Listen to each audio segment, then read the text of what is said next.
реших да снимам клип, извинявам се за косата си, много казвам, на тема моята козметика за Коледа.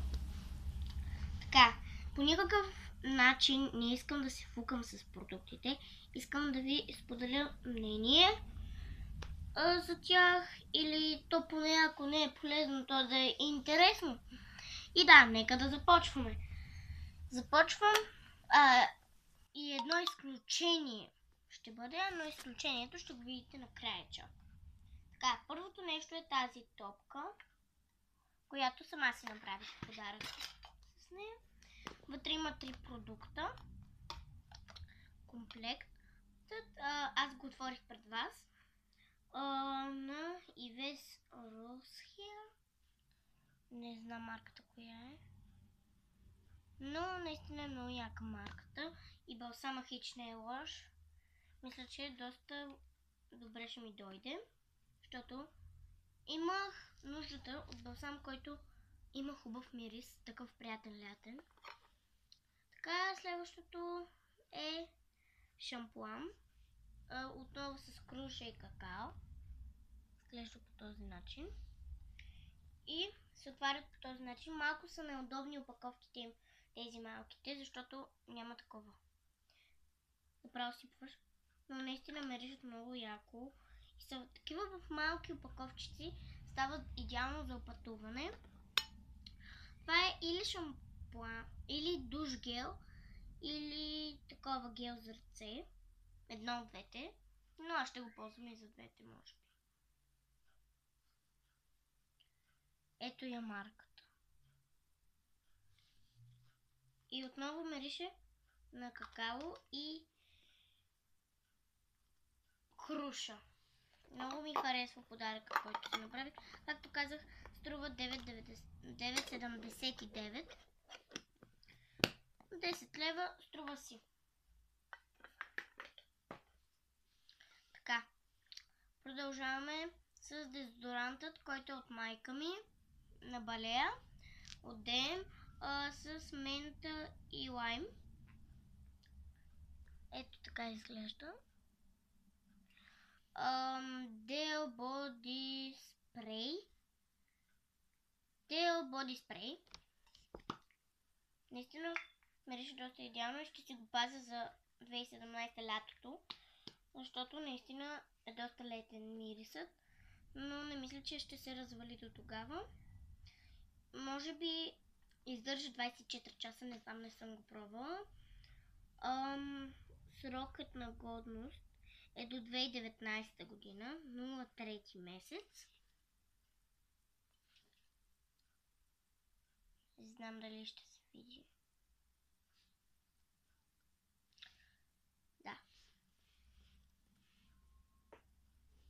Най-вероятно ще видите, така че ще ги сложа тук. Така. Следващото нещо, което беше отново от майка ми, на Балея. Душ гел, който е с ванилия. Между другото и двата продукта са лимитирана колекция. С ванилия и някакво цвете. За жал са лимитирана, но тъй като са в големи опаковки, мисля, че няма да ги изхъбя лесно. Особено това аз не използвам много често душ гел. Но ще ми дойде в голяма употреба наистина. Имам един комплект от сестра ми. От Лари. Не, някаква тук марка е. Не знам коя е. Глежда по този начин. Това е дезодорант. Мирише наистина приятно, такова цитрусово, някакво много яко. И е идеално за вечер или за през деня. Най-вече за студените дни. Така, продължавам с парфюмът, който отново е от комплекта. Изглежда по този начин. И наистина това подчертава доста парфюмът, самият парфюм. Ето това. Марката също като на парфюма. Наистина мирише доста силно. Не толкова силно пък да говорим толкова силно. Доста е добро. Харесва ми. И продължаваме с изключението, което е този несесер от Леля ми. Така. А пък последното, за съжаление, козметично нещо за Коледа беше любимото ми от братовчетка ми EOS. EOS на английски, EOS на български. Тук пише lip balm на няколко езика. Първото е на английски. Няма да се види. Това е с какао и мляко. Мирише наистина приятно доста. Използвам го за през деня. Две изключения, да. Две изключения ще бъдат. Така изглежда. За да бъде малко по-дълъг клипа. Ето. Така изглежда. Използвам го за през деня. И второто изключение, което не ми беше подарък за Коледа, но просто искам да ви кажа мнение за него. Това е лип бътърът на Nivea с кокос. Него наистина доста си го ползвам. Аз го ползвам за вечерен и за ежедневен балсам. Използвам го заедно с този. Наистина е доста добър балсам. Препоръчвам ви го. Да, вярно е, доста е мазен и не е удобен, тъй като се маца с ръка, но изглежда по този начин.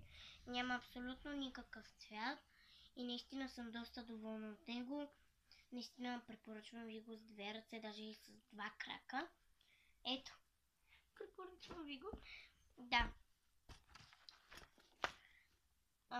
Харесвам ги и двата продукта. Наистина са доста приятни продукта.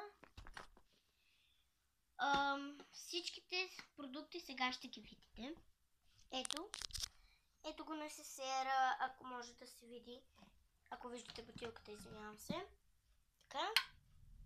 Ето го комплекта от сестра ми. Ето подарък от майка ми на Балея, ако може да се види. Ето ги двата балсама EOS-ът